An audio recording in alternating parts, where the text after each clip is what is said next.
अस्सलाम वालेकुम। तो आज हम मैट्रिक पार्ट 2 कंप्यूटर साइंस के चैप्टर नंबर 2 का short most important short answers और लॉन्ग क्वेश्चंस के बारे में पढ़ेंगे और उनका टोटली चैप्टर नंबर 2 का रिव्यू करेंगे। तो इसमें जो क्वेश्चन नंबर 1 है उसने पूछा write the purpose of escape sequence. Escape sequence क्या है? अच्छा, तो इसका आंसर कुछ यूँ है, escape sequence forces printf function to escape from its normal behavior. It is a combination of escape character and a character associated with special functionality. ये कुछ characters होते हैं, ये इसके साथ ये स्लैश के साथ लिखे जाते हैं किसी भी प्रोग्राम में, printf में।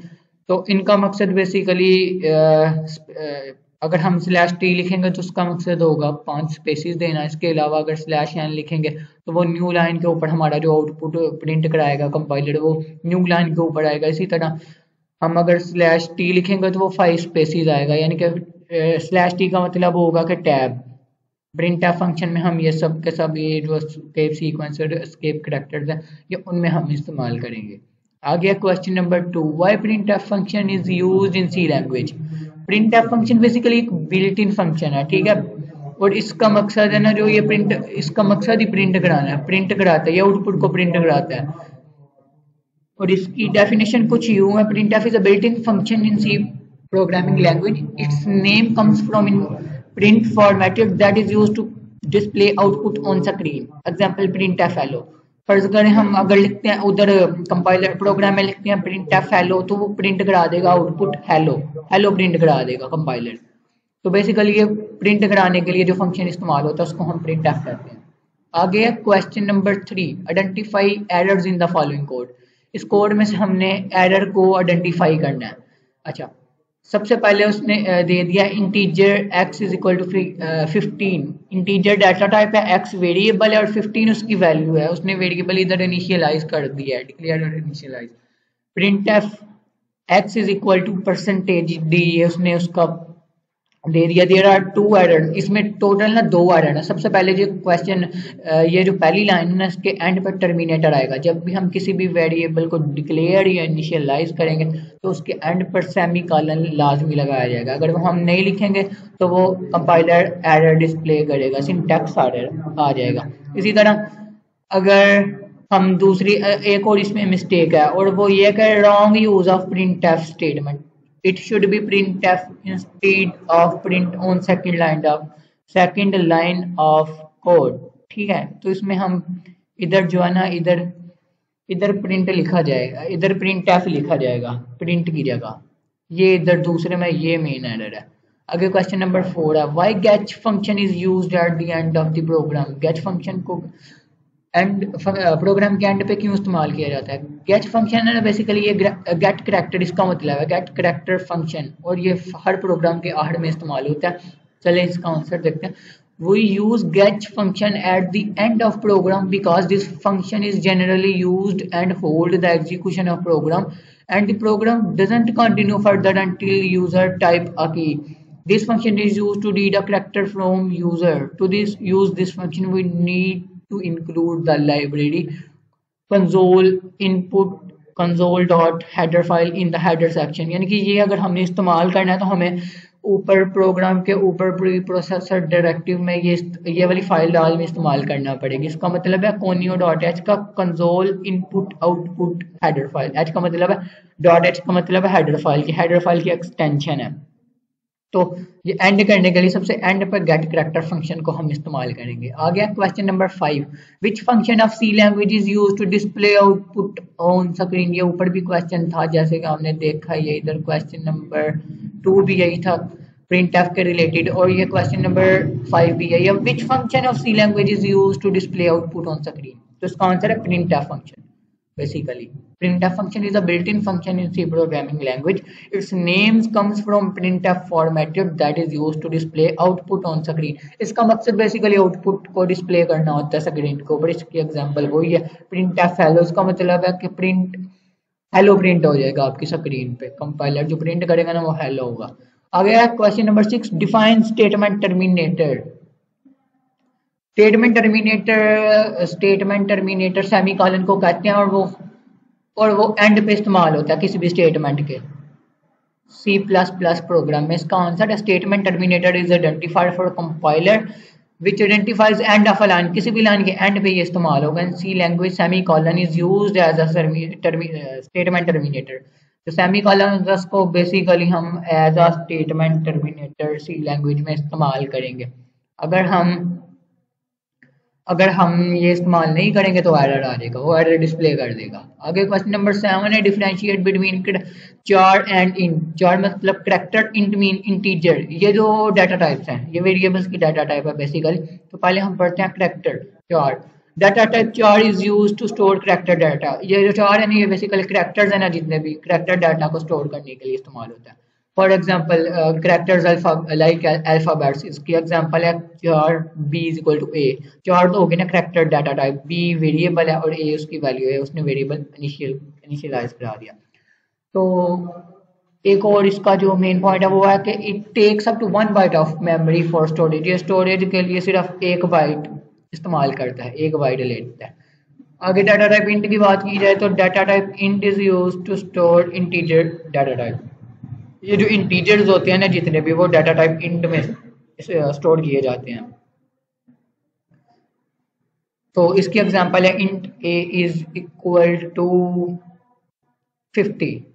50 एक डिजिट है एज यू नो, तो ये इंटीजर है 51, तो ये इसको हम इंट डाटा टाइप में स्टोर करेंगे। तो ये इन दोनों में डिफरेंस ये है कि जो कैरेक्टर डाटा टाइप है वो 1 बाइट लेती है स्टोरेज का, और जबकि जो इंट है ना वो 4 बाइट्स लेती है मेमोरी में।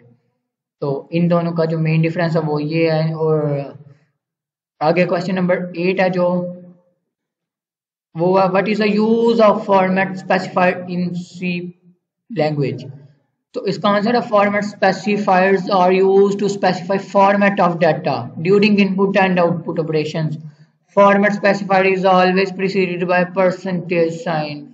फॉर्मेट स्पेसिफायर हमेशा यूज होगा डिफरेंट ऑपरेशंस में, लाइक प्रिंट एफ में, स्कैन एफ में, और ये बिगिन होता है परसेंटेज साइन के साथ। जैसे print F function, print f में हमने ये इस्तेमाल किया है डी, परसेंटेज डी। तो ये जो ये किस्म का स्पेशल करैक्टर है, ये input output. Scan f as we know कि वो इनपुट के लिए इस्तेमाल होता है, जैसे प्रिंट एफ आउटपुट के लिए, तो वहाँ भी परसेंटेज डी का साइन लगेगा, सिर्फ इनपुट आउटपुट ऑपरेशन में ये लगेगा, और इसको कहते हैं फॉर्मेट स्पेसिफायर। क्वेश्चन नंबर 9 है difference between, what is difference between print f and scan f. इन दोनों का डिफरेंस आ गया। तो इनका जो आसान लफ्जों में जो डिफरेंस है वो ये है कि ये दोनों बिल्ट इन फंक्शन हैं, और जबकि जो प्रिंट एफ फंक्शन है ना वो प्रिंट कराने के लिए, आउटपुट कराने के लिए इस्तेमाल होता है, और जो स्कैन एफ है ना वो इनपुट के लिए, इनपुट कराने के लिए, यूजर से डाटा हासिल करने के लिए जो फंक्शन इस्तेमाल होगा वो स्कैन एफ फंक्शन होगा। इनकी डेफिनेशन भी आइए पढ़ लेते हैं। Print F is a built in function in a programming language. Its name comes print formatted that is used to show the formatted output on the screen. ये basically output को show करने के लिए इस्तेमाल होता है स्क्रीन पे। आगे जो दूसरा क्वेश्चन है स्कैन एफ, दूसरा जो यानी कि इसका पार्ट। स्कैन एफ भी एक बिल्ट इन फंक्शन है सी लैंग्वेज में, और बेसिकली इसका जो मतलब इसका जो मेन मकसद होता है ना, ये यूजर से इनपुट हासिल करता है। फॉर एग्जांपल उसने दे दिया scan f percentage f radius. आगे क्वेश्चन नंबर 10 है। क्वेश्चन नंबर 10 जो उसमें उसने पूछा write the name of 2 functions for input in C language. कोई से 2 फंक्शंस का उसने नाम पूछा है जिनमें जो सी लैंग्वेज में इनपुट कराने के लिए इस्तेमाल होते हैं। तो ये जो 2 हैं, एक तो स्कैन एफ है और दूसरा गेट कैरेक्टर कैच फंक्शन है। स्कैन एफ से भी हम इनपुट यूजर से इनपुट लेने के लिए इस्तेमाल करते हैं। गेट कैरेक्टर, कोई भी कैरेक्टर का अगर हमने इनपुट कराना है तो उसके लिए हम गेट फंक्शन ये इस्तेमाल करेंगे। आगे क्वेश्चन नंबर 11 है। उसने एक कोड दिया और उसने पूछा what will be the output of this code. Wide main print F output के लिए इस्तेमाल होगा Pakistan and Punjab /n slash का मतलब है स्केप सीक्वेंस। /n का मतलब होगा कि ये नेक्स्ट लाइन पे प्रिंट कराएगा, प्रिंट एफ पाकिस्तान पंजाब। ठीक है, सबसे पहले उसने पाकिस्तान ये इधर उसने पाकिस्तान कराया, फिर एन का मतलब होगा न्यू लाइन। ठीक है, /n का मतलब होगा न्यू लाइन। ये /n पाकिस्तान आ जाएगा, ये आ गया। आगे स्लैश एन मतलब न्यू लाइन, पंजाब नई लाइन पे प्रिंट होगा। आगे फिर उसने बोल दिया न्यू लाइन, आगे उसने चीज कोई नहीं दी प्रिंट कराने के लिए, इधर उसने ये ब्रैकेट बंद कर दिया तो ये नई लाइन पे आ जाएगा। ठीक है, पाकिस्तान ये आ गया, पंजाब ये आगे। उसने एक और प्रिंट एफ फंक्शन इधर लगाया और उधर उसने सिंपल बोल दिया पाकिस्तान पंजाब प्रिंट करा दें, तो ये पाकिस्तान आ गया और ये पंजाब आ गया। ठीक है, इसमें स्पेस नहीं आएगी। आगे question number 12, describe the purpose of an escape sequence with an example. N escape sequence basically new line, जब भी हमने आउटपुट कोई भी प्रिंट कराना है, डिस्प्ले कराना है, तो उसके लिए अगर हम उसमें एस्केप एन करैक्टर यूज करेंगे तो उसका मतलब होगा कि जो आउटपुट जिसके बाद हम जिस लफ्ज के बाद हम ये इस्तेमाल करेंगे वो अगला लफ्ज नई लाइन के ऊपर आ जाएगा।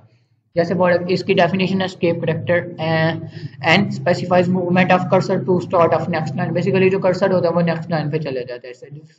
This escape sequence is used to print the output on multiple line, यानी कि जो ज्यादा लाइन पे, एक से ज्यादा लाइन पे अगर हमने अपना आउटपुट प्रिंट कराना है तो ऑब्वियसली ये हम इस्तेमाल करेंगे। जैसे ये देखो, इसकी एग्जांपल है प्रिंट एफ नेम, आगे एस्केप सीक्वेंस टी का मतलब टैब होता है, ये 5 स्पेसिस इंक्रीज करता है। एन नेम के आगे 5 स्पेसिस के बाद हम नेम लिख देंगे, आगे उसने slash N escape sequence use किया, यानी कि ये न्यू लाइन पे अगली लाइन पे फादर नेम, फिर 5 स्पेसिस के बाद टैब के बाद उसका name father name Hashmat Ali इस्तेमाल होगा। तो ये था purpose of an escape sequence. आगे question number 13, write the purpose of T and N. ये दोनों एस्केप सीक्वेंस हैं और जो एस्केप सीक्वेंस इसकी definition escape sequence specifies input output function of moving to the next tab stop horizontally.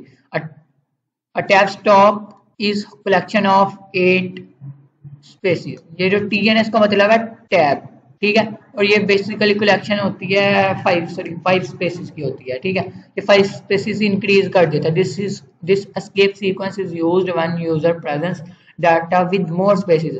Basically ये spaces के लिए इस्तेमाल होगा। जैसे ये ऊपर इस एग्जांपल में भी हमने देखा, नेम के बाद उसने ये स्लैश टी लगाया, मतलब कि नेम के बाद 5 स्पेसिस आएंगी एंड देन उसका नेम जो अहमद है वो प्रिंट होगा। Escape sequence and specify the movement of cursor into start of next line. ये ऊपर हमने पढ़ा भी है, ये सेम क्वेश्चन है कि जो एन एस्केप सीक्वेंस होगा वो कर्सर को नई लाइन के ऊपर शिफ्ट कर देगा। एन का ये फंक्शन है। आगे क्वेश्चन नंबर 14 है, इसमें उसने पूछा what is the output of following code. इसमें हम इसका आउटपुट बताएंगे। ठीक है, वॉइड मेन इंटीजर ए की उसने वैल्यू बता दिया 3 और साथ उसने एक बी इंटीजर ए वेरिएबल की उसने वैल्यू इनिशियलाइज कराई है 3 और बी डिक्लेयर किया, उसने उसकी वैल्यू कोई भी नहीं बताई। तो आगे उसने बोला B is equal to A multiply by C, print f percentage B की उसने वैल्यू उसने ऊपर वैल्यू डिक्लेयर नहीं है कराई कोई भी, जस्ट उसने ए की 3 वैल्यू डिक्लेयर कराई है, सी की और ना ही उसने सी की कोई वैल्यू इधर डिक्लेयर कराई है।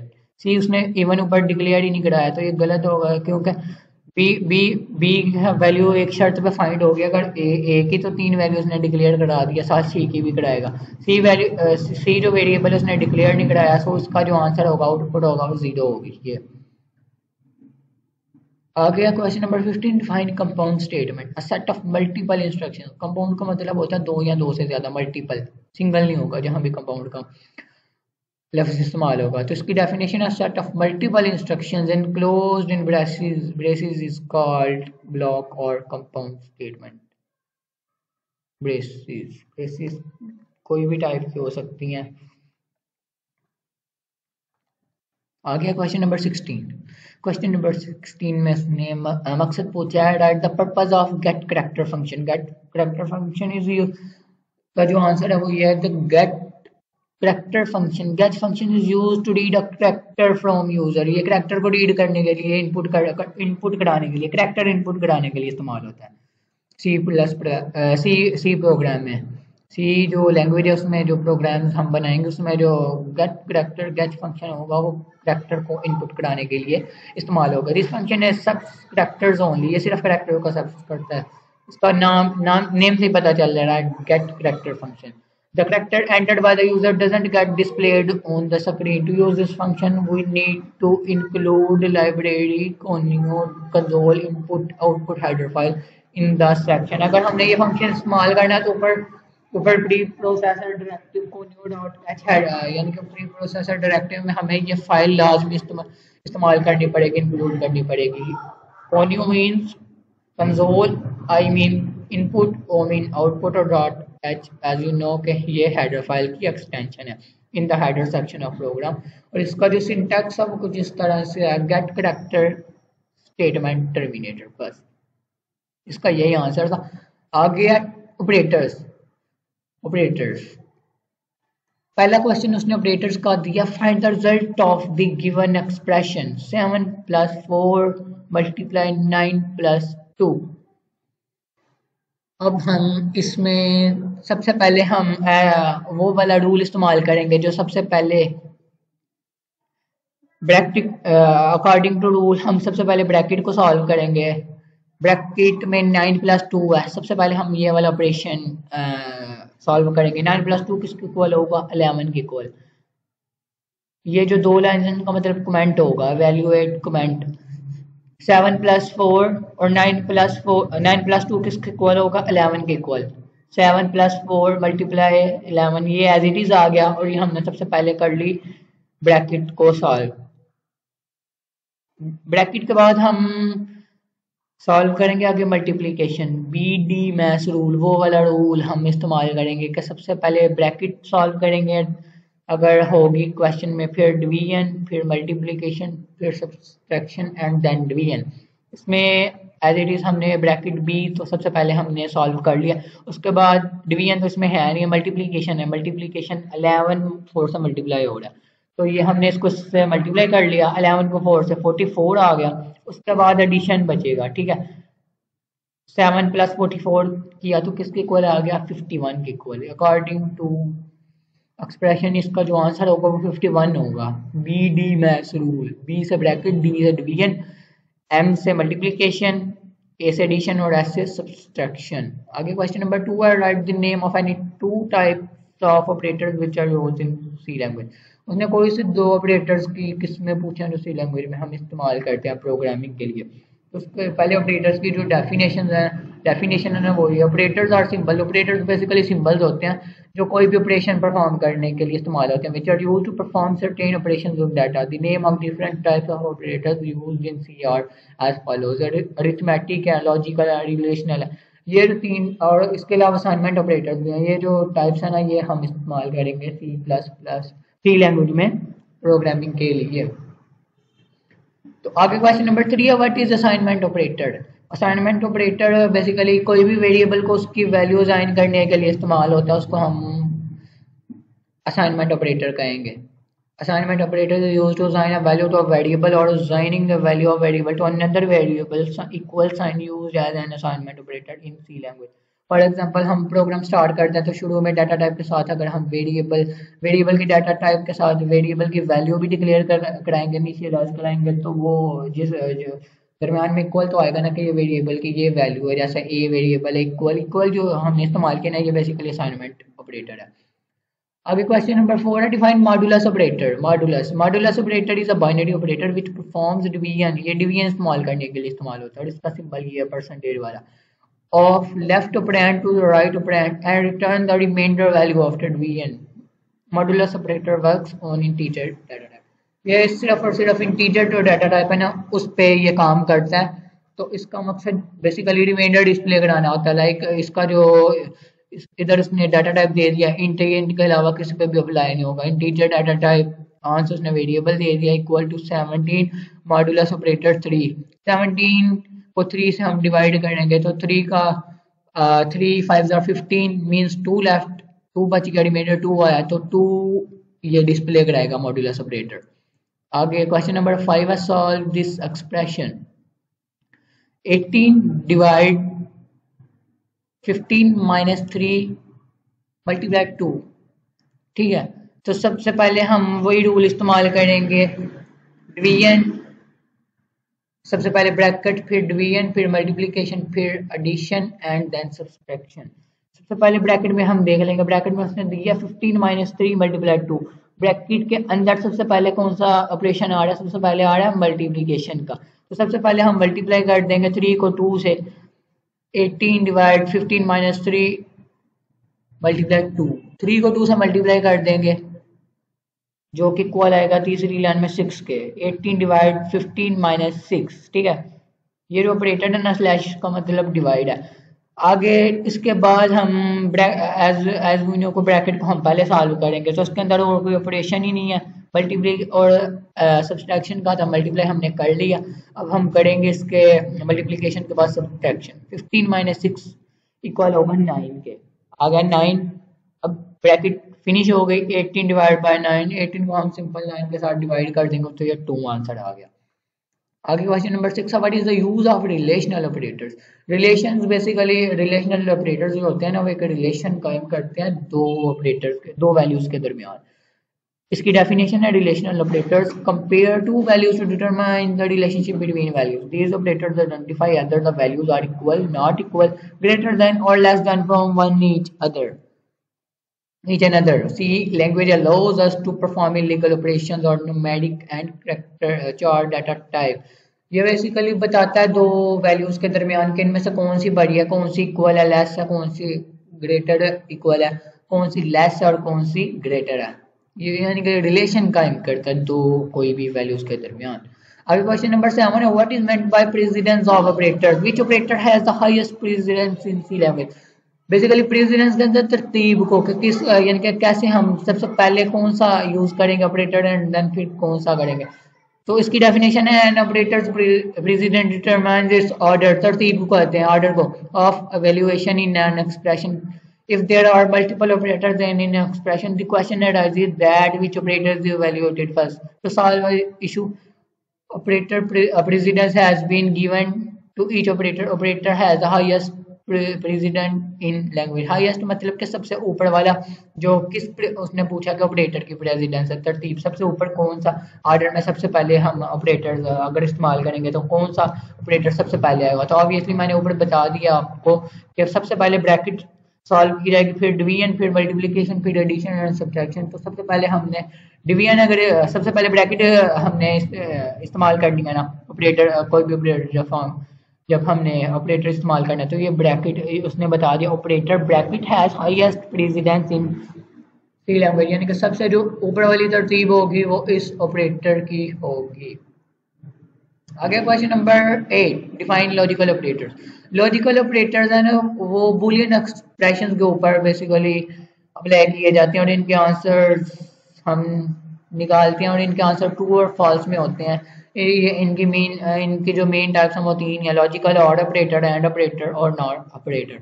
लॉजिकल जो ऑड ऑपरेटर है उसमें सिंपल एज वी नो कि ऑड ऑपरेटर में अगर दोनों वैल्यू फॉल्स होंगी तो फॉल्स होगा, अदरवाइज सारे ट्रू होंगे। और एंड ऑपरेटर में अगर दोनों ट्रू होगी वैल्यूज फिर वो ट्रू होगा, अदरवाइज सब फॉल्स होंगे। और नॉट ऑपरेटर में सिंपली हमने रिवर्स कर देना, निगेशन फर्ज करें, ट्रू हुआ तो उसको फॉल्स कर देना, फॉल्स और तो उसको ट्रू कर देना।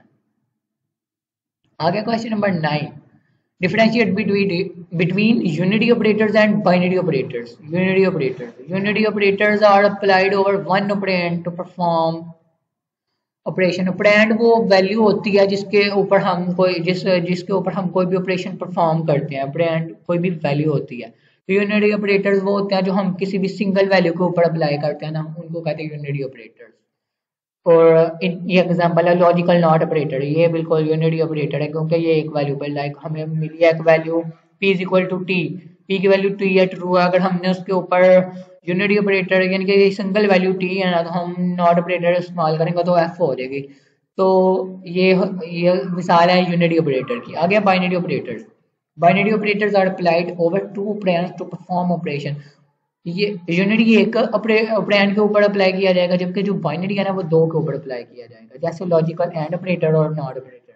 ये लॉजिक एंड ऑपरेटर फर्ज करें हमारे पास p और q दो हमारे पास वैल्यूज हैं और इनकी आगे वैल्यूज हैं, 2 वेरिएबल्स की आगे वैल्यू हैं, p की ट्रू है, q की भी ट्रू है, तो ये ट्रू होगा। तो ये हम 2 के ऊपर अप्लाई कर रहे हैं एंड एक वेरिएबल के ऊपर, एक ऑपरेंड के ऊपर अप्लाई नहीं किया जाएगा, ये 2 पे किया जाएगा, लिहाजा ये बाइनरी ऑपरेटर्स होंगे। आगे question number 10, solve the given expression. ये हमें उसने ऊपर जो एक क्वेश्चन दिया था सेम उसी तरह का उसने क्वेश्चन दे दिया, एक्सप्रेशन को हमने सॉल्व करना। 7 + 3 मल्टीप्लाई ब्रैकेट 12 + 2। सबसे पहले हम ब्रैकेट को सॉल्व करेंगे इसमें। सो ब्रैकेट में क्या है 12 + 2, 12 + 2 किसके इक्वल होगा 14 के equal. 7 + 3 multiply is equal to 14 आ गया, मल्टीप्लाई 14। हाँ अब हम ब्रैकेट तो हमने कर लिया। डिवीजन इस क्वेश्चन में उन्होंने मेंशन नहीं की। डिवीजन के बाद जो ऑर्डर आता है ऑपरेटर प्रेसिडेंस में वो होगा मल्टीप्लिकेशन का, लिहाजा हम 3 को 14 से मल्टीप्लाई करेंगे। 7 + 3 को 14 से मल्टीप्लाई किया तो 42 आ गया, तो उसके बाद एडिशन रहेगी सिंपल। 7 को 42 में ऐड किया तो 49 के इक्वल आ गया। ठीक है, वैल्यूएट इधर ये 7 कमेंट्स में हम मेंशन कर रहे हैं वैल्यूएट। सबसे पहले हम ब्रैकेट को वैल्यूएट कर रहे हैं, ठीक है। दूसरी लाइन में हमने मल्टीप्लिकेशन को किया वैल्यूएट के साथ हमने ऑपरेटर लगा दिया मल्टीप्लिकेशन।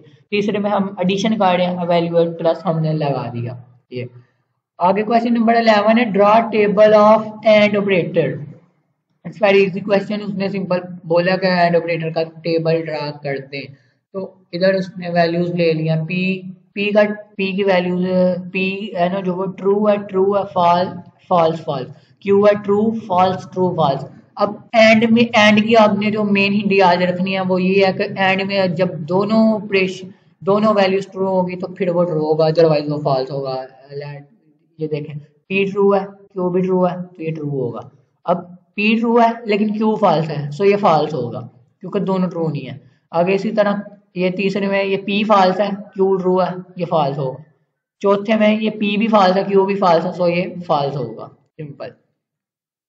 आगे क्वेश्चन नंबर 12 में उसने एक और एक्सप्रेशन दे दी है 4 + 2 मल्टीप्लाई ब्रैकेट 11 - 5।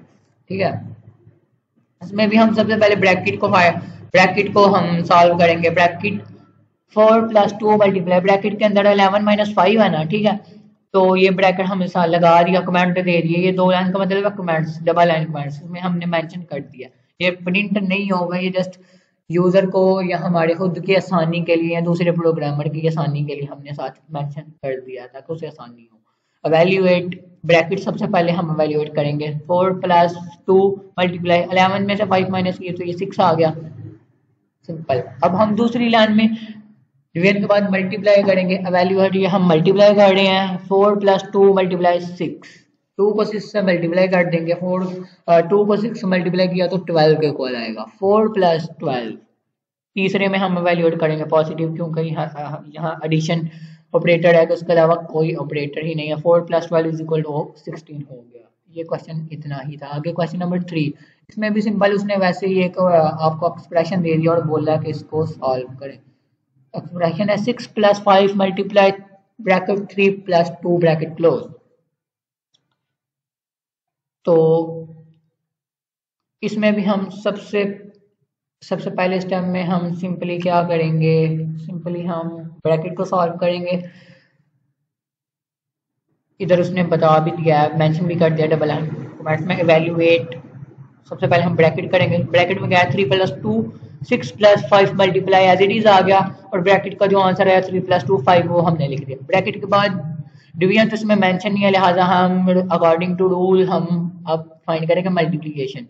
6 + 5 मल्टीप्लाई 5 करेंगे। वैल्यूएट इधर हम मल्टीप्लाई कर रहे हैं 5 × 5 25 आ गया, ये 25 आ गया। 6 प्लस इधर हम प्लस करेंगे सो वैल्यूएट प्लस आ गया। 6 + 25 = 31 आ गया। ये इतना ही था। आगे उसने ऊपर भी हमने ये क्वेश्चन पढ़ लिया है। Define unity operators with an example. Unity operators वो होते हैं जो एक सिंगल वैल्यू के ऊपर सिंगल ऑपरेंड के ऊपर जो अप्लाई किए जाते हैं ना, वो यूनिटी ऑपरेटर्स होते हैं। इसकी डेफिनेशन है unity operators are applied over one operand only. ये सिर्फ एक ऑपरेंड के ऊपर अप्लाई किए जाते हैं। इसकी एग्जांपल है ना जो वो है logical not operator. Not operator is an example of unity operators.